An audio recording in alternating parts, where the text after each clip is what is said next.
बिस्मिल्लाहिर्रहमानिर्रहीम। अल्लाह के नाम से शुरू जो बड़ा मेहरबान और नहायत रहम वाला। अस्सलामु अलैकुम, मैं हूं मोहम्मद उस्मान अली बट। अभी जो रात का टाइम है वो 1 बजने को है।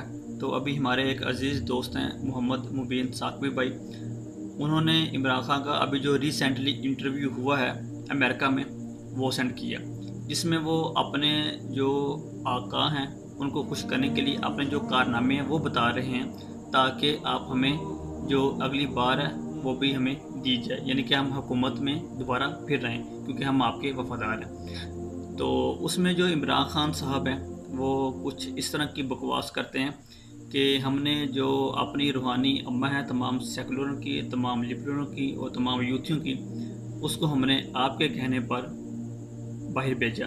अगर ये हम ना करते तो हमारी हुकूमत भी चली जाती और हमें जो फंड है वो भी ना मिलता। तो ये तो उनकी बातें थी।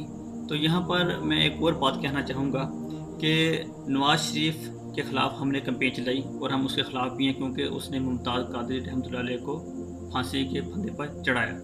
मगर ये बात तो आज तक उसने भी नहीं की कि मुमताज़ कादरी को मैंने फांसी दी। सिर्फ उसकी हुकूमत में ये कारनामा जो है वो बैरूनी आका, जहाँ पे आज इमरान खान मौजूद है, उनकी तरफ से सर अंजाम दे दिया गया। तो इस कभी नवाज शरीफ ने भी नहीं माना, मगर ये जो इमरान खान है ये बार बार इसका इजहार करता है कि हमारी हुकूमत में ये काम हुआ, अदालतों ने ये काम किया। तो ये एक बहुत ही जो है ना लंबी डिबेट है और एक अलग टॉपिक है। इसके ऊपर हम तफसीलन वीडियोस बना चुके हैं, कौन सही था और अदालत के फैसले वो हक पर मबनी थे या नहीं। तो अब हम इससे आगे बढ़ते हैं कि थोड़ी देर के बाद अल्लामा खादिम हुसैन रिजवी साहब का जो बयान है वो भी आ गया कि उन्होंने ख़त्म नबूवत के हवाले से जो तमाम काम इस वक्त चल रहे हैं पूरे वर्ल्ड में उसको बम्प लिया, और साथ उन्होंने ये भी कह दिया कि अगर पाकिस्तान का जो आइन है 1973 का, जिसमें कादियानों को काफ़िर करार दिया गया, उसके ऊपर हम कोई भी समझौता नहीं करेंगे। उसकी वजह ये है कि जो ही इमरान खान साहब भाई जाते हैं तो तमाम जो कादियानी हैं वो अपने फार्म में आ जाते हैं। खलीफा मसरूर ये बयान करता है कि हमारा जो मरकज़ है वो पाकिस्तान में जाए या ना जाए, मगर ये जो 295C और 1973 का जो आइन है हम इसको ख़त्म करा कर रहेंगे।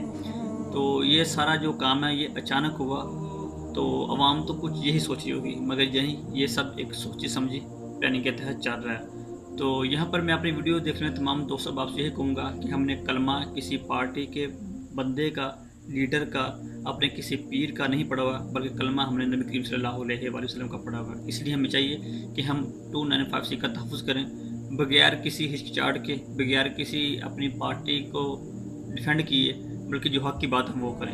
क्योंकि कब्र में हमें नबी करीम सल्लल्लाहु अलैहि वसल्लम ने हमें बचाने के लिए, हमारी शिफात के लिए आना है, आपको किसी और लीडर ने नहीं आना। तो बस यही मेरी दुआ है कि अल्लाह पाक हम सब को दीन इस्लाम के ऊपर अमल करने, इसको समझने की और इसकी तब्लीग करने की तौफीक अता फरमाए। आमीन या रब्बुल आलमीन।